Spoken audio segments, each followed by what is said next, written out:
Hello and welcome back to Quake. We are at the halfway mark, or well, almost. I think the levels do get a bit longer and more complex from here on out, plus there's a sort of bonus level at the end. But either way, we're about to embark upon episode 3. What have we learned in episode 2? We've encountered a few more enemies. The Vor, for one, which we don't like. I think we've got pretty much all of them now, apart from Shub-Nagurath herself, who we have learned is the architect of all our pain, essentially, the big bad. I have to say, I already wasn't expecting to know these other episodes as well as the first one, but I'm actually quite surprised by just how little I'm remembering. Most of these levels I may as well be playing blind. Which I'm sure is obvious from my occasional sort of manic flailing, accompanied by, no doubt, profane utterances.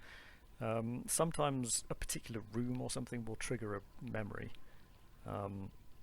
like in the last one with the lift with the central column. But for the most part, I have no idea where I'm going or what's around the next corner. And yet here I am on nightmare mode. This was, as I foretold, unwise. On that note, apologies if you find the pace of these videos a bit slow. I did notice the last level took me more than 25 minutes. As I say, I'm playing a lot of this game virtually blind, and I am by nature a cautious person, so I tend not to run full tilt into a room, screaming, firing indiscriminately, which, to be fair, I think has served me well so far. I'm surprised at how few times I've died, and that's probably got a lot to do with my more cautious approach, but I do concede that if you're a seasoned Quake veteran, you might be thinking, can we please just get on with it, instead of making 2/3 of the video just me slowly edging around corners going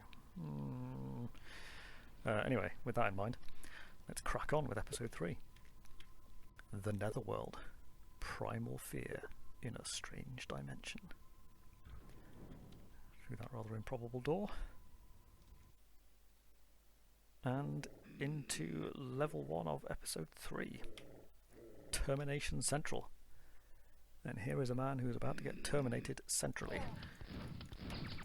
Oh, he did hit me. Oh, and straight away we've got the double-barreled shotguns. No messing around.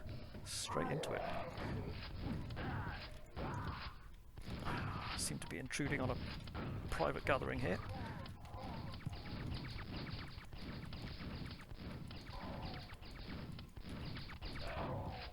Oof. Taken rather more damage than I'd like. That looks potentially secrety. Don't know how to get out there though. Take that armor quite gladly.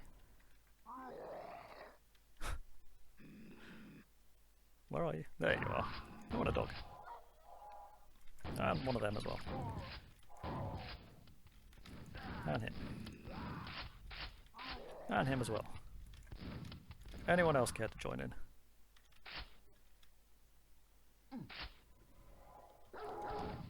Yes, that dog would care to join in. I'm going to go back that way in a minute. Whenever I see an arrow that says, this is the way to go, I always go the other way. It's just my contrarian nature. Also, it's usually because there's potentially some kind of secret or something in the other direction. Okay, well I know they're all over. Oh! Explosive boxes. Several explosive boxes. Which I appear to be incapable of hitting.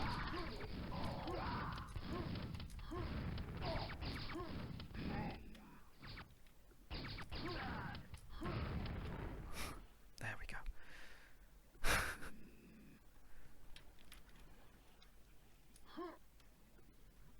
I could have probably pressed that button and brought it down, but that's probably, again, my aforementioned cautious approach. Is that everyone? Oh, it doesn't even... okay. Never mind then. Probably does fit with my, to be honest, general sort of dislike of more arcade-style shooters. I realise I say that while I'm playing one of the most famous and influential arcade-style shooters, but yeah, this is one of only very few games of this style that I actually like that much.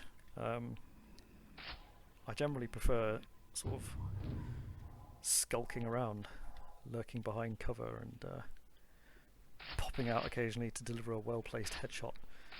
That's more my style, rather than running into a big arena bollock naked and screaming, firing 20 rockets at some massive damage sponge of an enemy. This one is obviously an exception. That looks potentially secrety, but also toxic slimy. I wonder whether there's a biosuit somewhere. Yeah, this game is an exception. Probably because it was, as I said, my first FPS, so it does hold special significance for me. But there are other exceptions, like the recent Doom games, 2016 and Eternal. Those were a lot of fun. I think that's partly because they actively forced me to change my playing style, because you need to get up close and personal and shotgun enemies in the face if you want to have any hope of collecting health and armor and ammo and so on. So they forced me out of my comfort zone a little bit, but in an enjoyable way. Let's make the most of this quad damage if we can.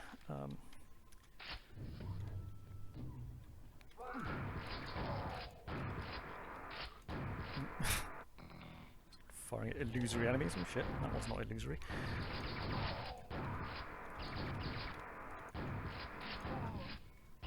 Any more for any more? Yes, you. Quad damage is wearing off. Okay, in that case I'm going to go back to where I was before. Make sure I didn't miss anything. What's... Oh, hold on. Aha.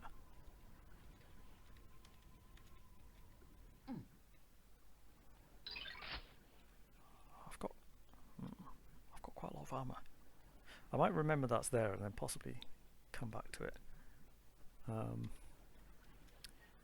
Yeah, what else? Off the top of my head, I do remember also quite enjoying Serious Sam. Just because of the sheer ridiculous number of enemies. Although the charging bolts did get pretty old after a while.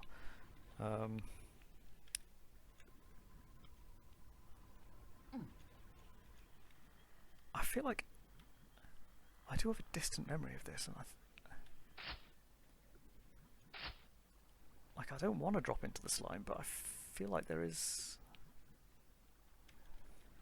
like this way,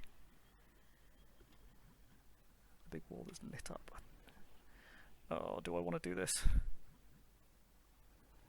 Fuck it. Ow. Don't like it. Don't like it. Oh, good. I was correct. That would have been unpleasant if I'd been wrong about that. Stuck under the bloody toxic slime forever. Ooh.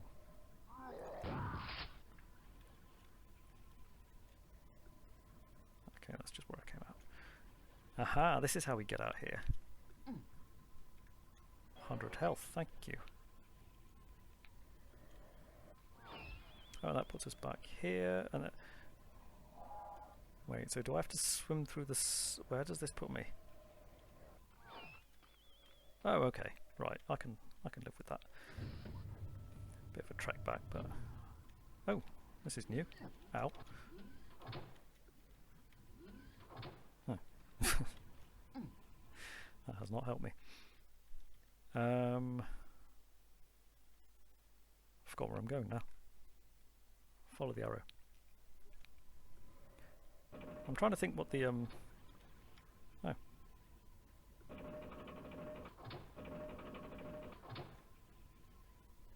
That's handy. What was I going to say? Yes, I was trying to think what the first more sort of realistic game I ever played was. Like less arcadey. The first one with like localized hit detection. so you could get headshots and so on. I don't know what it would be. Might be Soldier of Fortune, perhaps, which had more than just heads. What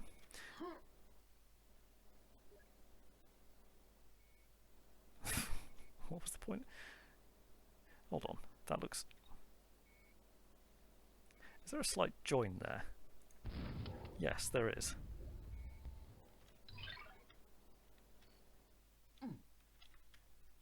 Where am I going? Oh, for some more extra health. Brilliant.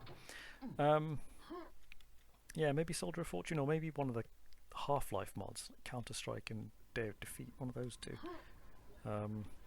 Both of which I've played before, actual Half-Life.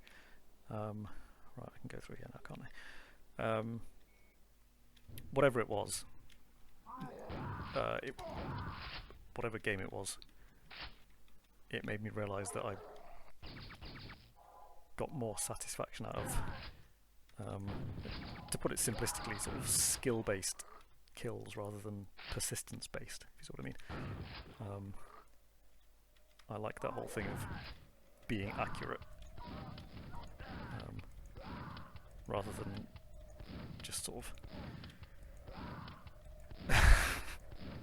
this, pounding enemies repeatedly. But there is merit in both varieties. Okay. Sounds like there's someone. Yeah, there is. Oh, another one. How many have we got left, actually? Look in a minute. It did say exit, so it can't be very many. Anyone else? Okay, yeah, we've got two more.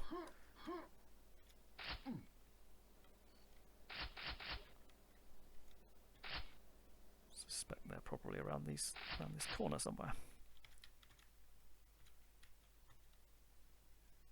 Somewhere. Aha.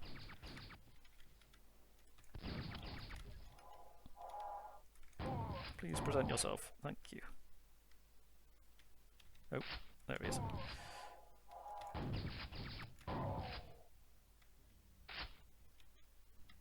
Shells.